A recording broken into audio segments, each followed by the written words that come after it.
түгел бит. Бизе кәми биткән мансиман чукчылармен музейга электр анда бер рәткә куярга гунах. Әлегә гафу итәм, чөнки күзәттәр өчен, видео язмалар өчен өлкән диаспораның теленә күсәргә мәҗбүрмен. Рустам Закиевичу спасибо за единство башкир. Собрались самые патриотичный цвет нации. У нас в Урале сегодня бюджетникам субботник, ненужный кросс нации, ну и всевозможные мероприятия, из-за которых они не смогли, они привязаны просто приехать.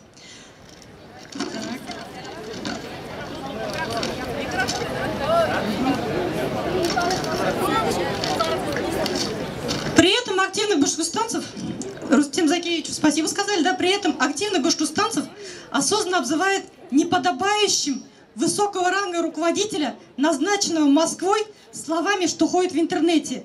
Также подан судебный иск мною на Рустама Закиевича.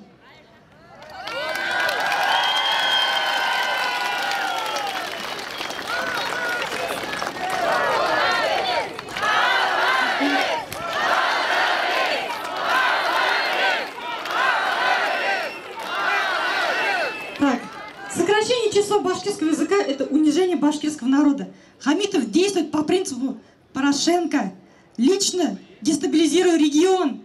Он ведет нас к расколу общества. Это очень страшно. Мы бы этого не хотели бы. Оскорбление и унижение башкир так будет практически, скорее всего, всегда, пока в Башкортостане не станет свой избранный башкирский хан. Нам нужен свой башкирский хан. Кремлевского башлага мы видели и видим, этого достаточно, чтобы сделать вывод о проводимой скрытой хамитовской политике этноцида и этногеноцида в связи с тем, что у нас падение демографии на сегодняшний день на территории автохтонцев Республики Башкортостан через уничтожение культуры, образования, кадров, СМИ. На сегодняшний день где у нас БСТ? У нас не БСТ, у нас ХСТ.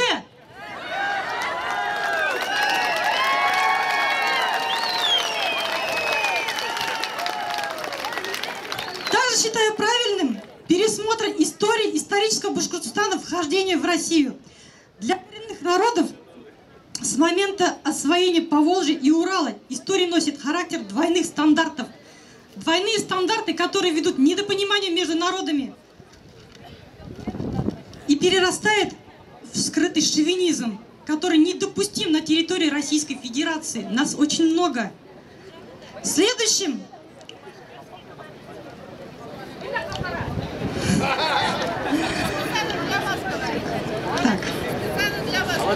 следующее имя башкирского главы Башкортостана минимум должно звучить как Салават или Урал.